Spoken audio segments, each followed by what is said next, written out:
বিভিন্ন ইউনিয়ন পরিষদে কোটা ভিত্তিক কোন দলকে 60%, কোন দলকে 40% ভাগ করে তারা সরকারি বিভিন্ন ত্রাণ তৎপরতা চালাচ্ছে। ইসলামী আন্দোলনকে বেশি আসে এখানে, বরঞ্চ এই আন্দোলনে ইসলামী নেতা কর্মীদের সবচেয়ে অবদান পেয়েছিল।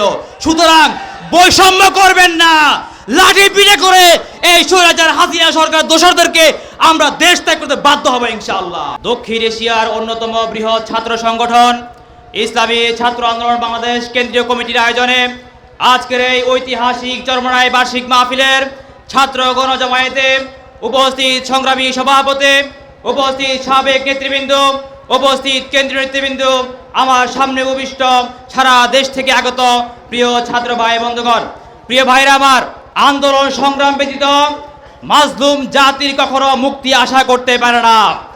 তার একটি উজ্জ্বল দৃষ্টান্ত আমরা দেখেছি 24-এর গণ অভ্যুত্থানে, যেভাবে ছাত্ররা তাদের জীবনের মায়াকে ভুলে গিয়ে আন্দোলন করেছে, সংগ্রাম করেছে, বিগত 15 বছরের স্বৈরাচার হাসিনা সরকারকে দেশ থেকে পালাতে বাধ্য করেছে। প্রিয় ভাই আমার, গত 16 জুলাই যখন সারা দেশের আন্দোলন দামানো জ্বলে উঠেছিল, যাত্রাবাড়ি পয়েন্টে শিক্ষার্থীদেরকে নিয়ে ঢাকা চট্টগ্রাম মহাসড়ক আমরা অবরোধ করেছিলাম। আমার ভাইরা তাদের জীবনের মায়াকে ভুলে গিয়ে সামনে এগিয়ে গিয়েছে। স্বৈরাচার হাসিনা সরকারের পাপিষ্ঠ পুলিশের গুলিতে অসংখ্য ভাই নিহত হয়েছে, হত্যা হয়েছে, অসংখ্য ভাই আজকে পঙ্গুত্ব বরণ করছে। আমরা কোনো অভিভাবক পাইনি। 18 জুলাই ঢাকার বাইতুল মোকাররম থেকে আমাদের বঙ্গ অভিভাবক পীর সাহেব ডাক দিয়েছেন, সমস্ত অভিভাবককে ডাক দিয়েছেন, আর ঘরে বসে থাকার সময় নেই।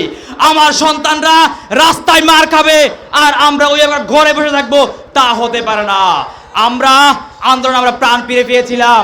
শুরু হয়েছে আন্দোলন, শুরু হয়েছে সংগ্রাম।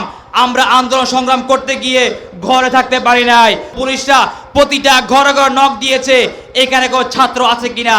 যেখানে ছাত্র পেয়েছে অ্যারেস্ট করেছে, অত্যাচার করেছে, হামলা করছে, নিজেদের গুম করেছে। আমাদের ছাত্র অনেক শিক্ষার্থী বাইরে হামলা শিকার হয়েছে, এখনো তারা হসপিটালে কাতরাচ্ছেন। আলহামদুলিল্লাহ, এই যে সারা দেশের ছাত্র ভাইদের অবদানের মাধ্যমে আমরা স্বৈরাচার হাসিনা সরকারকে হটাতে বাধ্য হয়েছি। কিন্তু আমরা দেখছি 5 আগস্টের পর থেকে আমরা ভেবেছিলাম পরিবর্তন হয়েছে, এই দেশের মানুষ শান্তি ফিরে পাবে, কিন্তু না, এই দেশের মানুষের মধ্যে শান্তি ফিরে আসে নাই। আবার শুরু হয়েছে গুম, অত্যাচার, নির্যাতন শুরু হয়েছে, চাঁদাবাজি শুরু হয়েছে। আমরা দেখেছি আগে চাঁদাবাজি করতে আওয়ামী লীগ, এখন শুরু করছে অন্যজন। প্রিয় ভাইরা আমার, বিভিন্ন ইউনিয়ন পরিষদে কোটা ভিত্তিক কোন দলকে 60%, কোন দলকে 40% ভাগ করে তারা সরকারি বিভিন্ন ত্রাণ তৎপরতা চালাচ্ছে। ইসলামী আন্দোলনকে বেশি আসে এখানে, বরঞ্চ এই আন্দোলনে ইসলামী নেতা কর্মীদের সবচেয়ে অবদান পেয়েছিল। সুতরাং বৈষম্য করবেন না, লাঠি পিঠে করে এই স্বৈরাচার হাসিনা সরকার দোসরদেরকে আমরা দেশ ত্যাগ করতে বাধ্য হব ইনশাআল্লাহ।